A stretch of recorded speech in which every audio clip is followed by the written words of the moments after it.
the hormone levels start to change and become lower. There's fewer matings, and they can't really conceive. And you see this phenomenon basically also in human sporters that really sport a lot and become very thin, and their cycles are not consistent, and they would have trouble to conceive. And the way Cheryl Knott measured this was with very simple strips that you can put into urine, and they would tell you if there are ketone bodies, which is an indicator of burning your own body fats, or not in the urine. And that's relatively easy to get from orangutans, although it can be a little bit of a dirty job because you have to stand underneath them with a plastic sheet. And if they're close by, it's not too bad because it's nice and clear. If they're 40 meters up, it's like rain and you're standing there. It's less pleasant. That's a charms of the word. So what did she found in more detail? Here's an index of all these things, so the percentage of fruit trees, the percentage of fruit in the diet, and the percentage of inner bark in the diet. And in her sightings in Borneo, you see that it differs a lot. And in some months, inner bark is very present in their diet. And to no surprise, those are the months where you find the ketones in the urine. And those are also the months in which she didn't find any conceptions and very few matings. So a few years later, we were thinking, well, how would that be in Sumatra? So we went to Katamba, which, as I said, is one of the early sites on Sumatra, where we have good fruit availability data, we have good behavioral data, and we had for orangutans, a decent sample size. It's not a large sample size for statistics, but it's as good as it's going to get. So what we did was collect urine. These are the plastic sheets where you do that on. And we were fortunate to be able to sample urine through different periods of fruit availability, so with high and low fruit availability.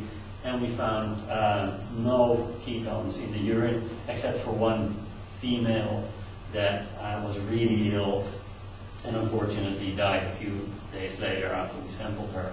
So she was really thin, so it was not a real surprise that she was not getting enough food. So it seems at least that for this particular site on Sumatra, there is always enough food available that they don't have to burn too much of their own body fats for a long period. And if you then look at the diet in Tamba for orangutans over 4 different periods of fruit availability, low fruit availability up to highest, you see that diet remains fairly consistent. There's some small differences here, but they're not significant. And here, the amount of fruit is very similar. Inner bark remains low, and leaf and vegetable matter also remains fairly similar. So we were expecting then that the orangutans in Katamba would be here. They would always have enough food. There would be normal hormone cycles, although we couldn't measure it at that time because we didn't have the equipment to do so. We would expect matings to be consistent throughout food availability periods and conceptions. What we then did was go back through our long-term data set and look at the 4 periods of fruit availability and calculate how many conceptions you would expect in each period and how many conceptions you actually observe, and conceptions we defined as 8 months counting back from the birth of an orangutan. And you can see that observed and expected are very similar and there were no differences. So it seems that fruit availability is not having an influence on orangutan reproduction in this site on Sumatra. But what about other factors of reproduction? What about a very important factor, age of first reproduction? Interestingly enough, we do not find differences for the 2 sites that we have data for. And the reason we only have 2 sites is that you need to follow orangutans for about 15 years if you want to know when they have their age of first reproduction, to be somewhat safe about it. You can estimate the ages of orangutans when they're a little bit older, so when you don't follow them from birth. But those estimates are, of course, less accurate than when you can really follow them from birth. And the only sites where that has been possible were Tanjung Puting for wurmbii and Katanga for abelii. So we're stuck with an extremely small sample size, but those do not indicate differences. But as data will come in from more sites, we can revisit this in maybe 10 years when we have some more data. Interestingly enough, though, the interbirth interval differs a lot between the different subspecies. For the Bornean orangutans in the eastern part of Borneo, they're really quite short. They're a little bit more than 6 years. If you move over to the west in Borneo, they become a little bit longer, and when you go to Sumatra, they're quite a bit longer again. And this is data from 2 sites for each subspecies. For some sites, the data sets are reasonable. For some sites, they're really small, but all the data points, even though it's not too many, point in the same direction. So I think this pattern will in most likeliness hold when more data is coming in, and there are more data coming in from the central swamp areas in where wurmbii lives, and they fall nicely within this range. All that means that orangutans have an enormously slow life history.